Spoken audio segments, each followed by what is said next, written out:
الحمد لله وحده والصلاة والسلام على من لا نبي بعده اما بعد اعوذ بالله من الشيطان الرجيم بسم الله الرحمن الرحيم حاميم والكتاب المبين انا انزلناه في ليلة مباركة انا كنا منذرين وقال رسول الله صلى الله عليه وسلم كل بدعة ضلالة وكل ضلالة في النار او كما قال عليه الصلاة والسلام۔ محترم بھائیوں، ایک چیز ہے جس کی وضاحت میں بیان کروں یا کوئی اور امام یا خطیب بیان کرے، یقیناً اس کی ویلیو اتنی نہیں ہے جتنی اس چیز کی ویلیو ہے جس کی وضاحت اللہ کا قرآن بیان کرے۔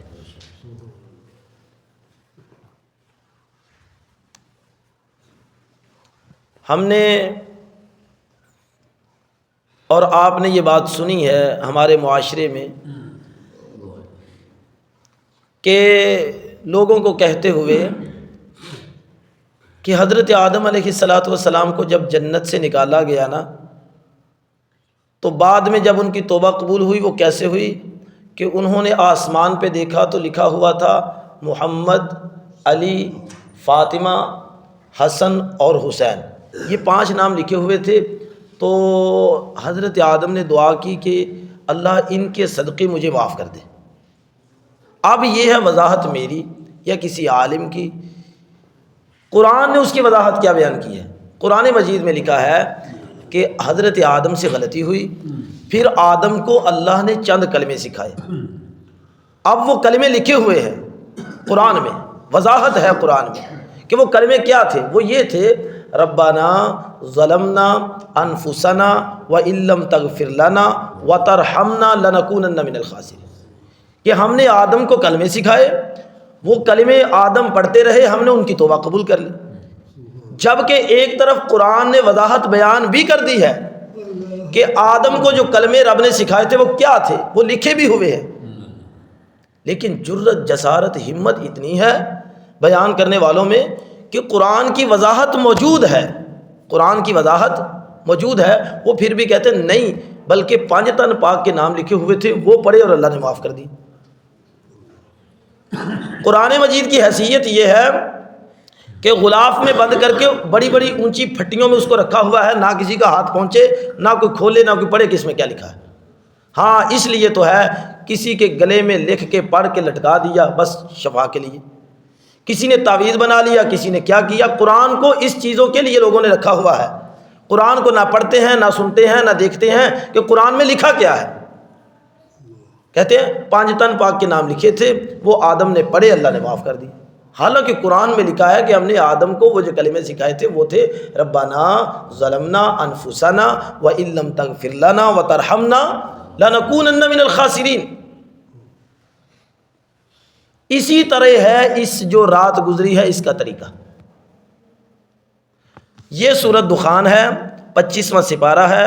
اللہ تعالیٰ نے فرمایا ہے حامیم والکتاب المبین، مجھے واضح کتاب کی قسم ہے۔ اللہ نے قرآن کی قسم کھاتے ہوئے کہا مجھے واضح کتاب کی قسم ہے، انا انزلناہ، بے شک ہم نے نازل کیا ہے اس کو، یعنی اس قرآن کو، فی لیلۃ مبارکہ، ایک بابرکت رات میں، انا کنا منذرین، ہم تو لوگوں کو ڈرانے والے ہیں، فیہا یفرق، اس رات میں فیصلے کیے جاتے ہیں، کل امر حکیم، ہر حکمت والے کام کے فیصلے اس رات میں کیے جاتے ہیں۔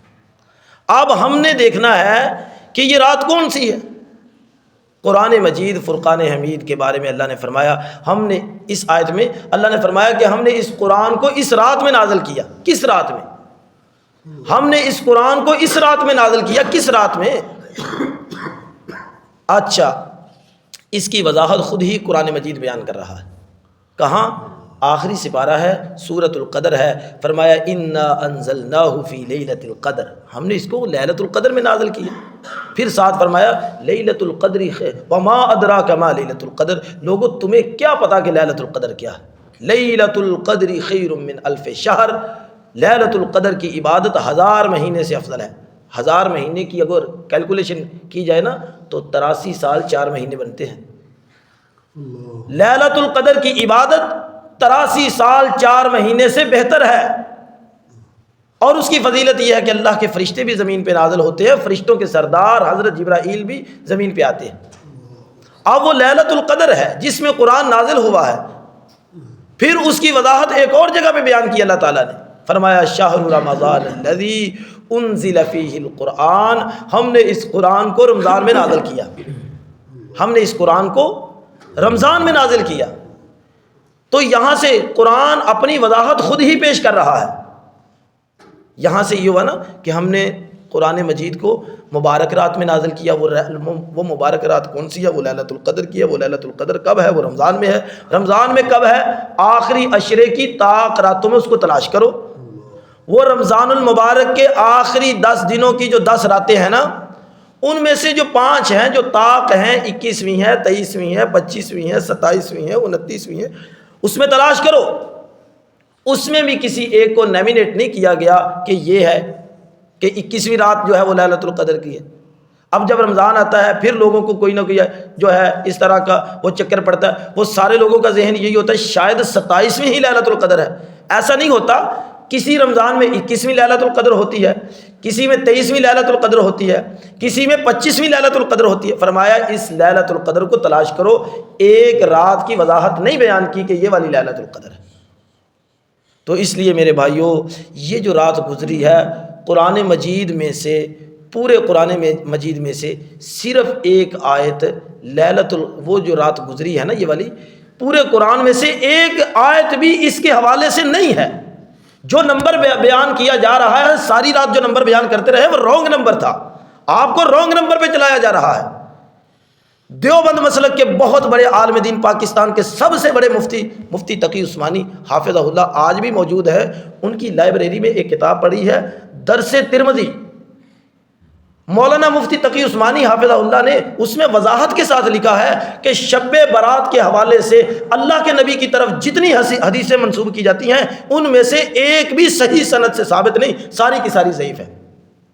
محمد یوسف بنوری علماء دیوبند کے بہت بڑے عالم دین گزرے ہیں، انہوں نے اپنی کتاب میں لکھا ہے کہ بالکل جتنی بھی حدیثیں اللہ کے نبی کی طرف منسوب کی جاتی ہیں شب برات کے حوالے سے، ان میں سے ایک کی سند بھی محمد رسول اللہ تک نہیں پہنچتی، ساری کی ساری ضعیف ہیں۔ تو میرے بھائیوں، جو نمبر ساری رات بتایا گیا ہے وہ رونگ نمبر تھا، وہ رونگ نمبر تھا، دس از رونگ نمبر، بالکل رونگ نمبر تھا۔ اس میں سے میں نے آپ کو شارٹ کٹ کے بتایا کہ اللہ کے قرآن میں سے صرف ایک آیت ایسی نہیں ہے جو شبرات کے حوالے سے ہو۔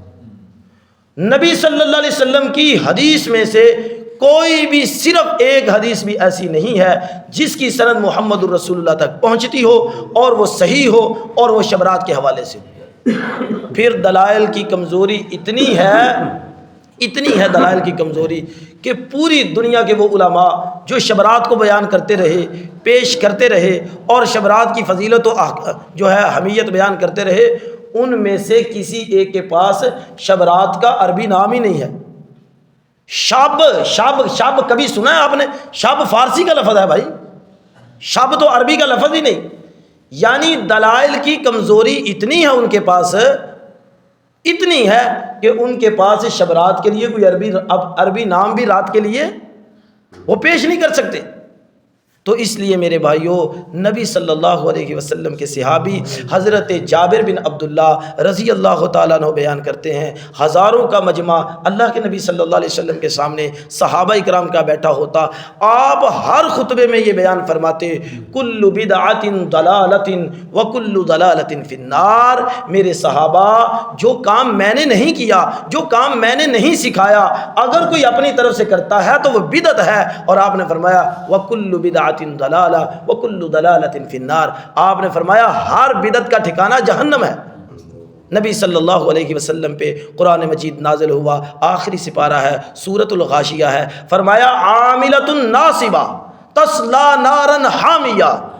اے نبی، قیامت کے دن کچھ ایسے لوگ آئیں گے جن کے عبادت کر کر کے پیشانیوں پہ نشان پڑے ہوں گے، لیکن ان کے اعمال کی کوئی ویلیو نہیں ہوگی، کیونکہ ان کے اعمال محمد الرسول اللہ کے طریقے کے مطابق نہیں تھے۔ عمل کرنے کے لیے دو چیزوں کا ہونا ضروری ہے، ایک ہے کہ وہ اللہ کی رضا کے لیے ہو، دوسرا یہ ہے کہ وہ محمد رسول اللہ کے طریقے کے مطابق ہو۔ لہٰذا شارٹ کٹ بات یہ ہے کہ لیلۃ القدر یا لیلۃ المبارکہ یا نجات کی رات یا فیصلوں کی رات، یہ کتنی جرت کی بات ہے۔ بیان کیا گیا ساری رات کہ پتے لگتے بھی ہیں، جڑتے بھی ہیں، موت کے فیصلے ہوتے بھی ہیں، اور رزق کے فیصلے ہوتے ہیں، اولاد کے فیصلے ہوتے ہیں۔ اس رات جو گزری ہے، حالانکہ وہ لیلۃ القدر کی رات ہے جو رمضان کی آخری عشرے میں آتی ہے بھائی، اور پھر اس کے بارے میں بھی اس کو بھی جو ہے خاص نہیں کیا گیا کہ وہ کون سی ہے، فرمایا لوگوں پہ چھوڑ دیا، اس کو تلاش کرو، تم اس کو تلاش کرو۔ ہم نے بتا دیا کہ آخری عشرے میں ہے، 21ویں 23ویں 25ویں 27ویں 29ویں، اس میں تلاش کرو اس کو، اس میں بھی اس کو کہ ایک کو خاص نہیں کیا کہ یہی ہو سکتی ہے۔ تو اس لیے میرے بھائیوں، اللہ اور رسول اللہ صلی اللہ علیہ وسلم نے اس کی کوئی فضیلت بیان نہیں کی شب رات کی۔ ہاں البتہ یہ ہے کہ جو یہ مہینہ گزر رہا ہے، حدیث میں آتا ہے، اما یہ عائشہ صدیقہ رضی اللہ عنہ بیان کرتی ہیں، نبی صلی اللہ علیہ وسلم رمضان کے علاوہ سال میں، رمضان کے علاوہ جس مہینے میں سب سے زیادہ روزے رکھتے وہ شعبان کا یہ والا مہینہ ہی تھا، یہ والا مہینہ تھا جس میں سب سے زیادہ رمضان کا تو ایک فرضی مہینہ نا، اس میں تو رکھنے ہی رکھنے ہیں۔ فرمایا نفلی روزے جس مہینے میں باقی مہینوں سے سب سے زیادہ رکھتے وہ یہ مہینہ تھا شعبان کا۔ ہاں پھر یہ اما جی عائشہ فرماتی ہیں جب شعبان کا مہینہ آدھا گزر جاتا پھر اللہ کے نبی صلی اللہ علیہ وسلم روزے رکھنے چھوڑ دیتے، کیونکہ پھر آپ فرماتے اب ہم اپنی قوت کو بحال کرتے ہیں رمضان کے لیے، اب ہم اپنی طاقت کو محفوظ کرتے ہیں رمضان کے لیے۔ تو اس لیے خاص کرنا اور پھر اس کی فضیلت بیان کرنا، پھر کسی کام کو گناہ اور ثواب کے ساتھ اٹیچ کرنا، اس کے لیے اللہ کے قرآن سے دلیل ضروری ہوتی ہے یا محمد الرسول اللہ صلی اللہ علیہ وسلم کے فرمان سے دلیل ضروری ہوتی ہے۔ اور جو رات گزری ہے اس کی پورے قرآن میں کوئی دلیل نہیں، نہ رسول اللہ کی حدیث میں کوئی دلیل ہے۔ اللہ ہمیں عمل کی توفیق عطا فرمائے۔